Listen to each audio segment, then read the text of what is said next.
जय हिंद दोस्तों, मैं राजन सिंह स्वागत करता हूँ अपने वीडियो चैनल राजन लाइफ में।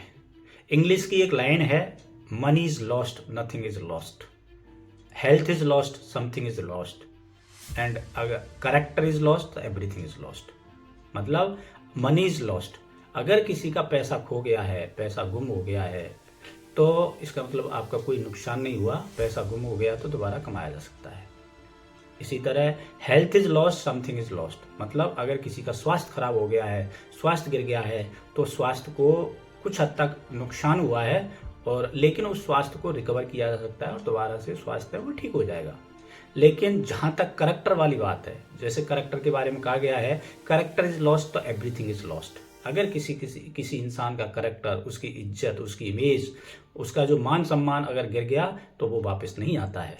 इसी तरह फौज में भी एक चीज़ सिखाई जाती है। फौज की जो यूनिट होती है वो एक परिवार की तरह होती है, और फौज में ये सिखाया जाता है कि 3 चीज़ हमेशा याद रखें: अपनी इज्जत, अपनी यूनिट की इज्जत और अपने देश की इज्जत।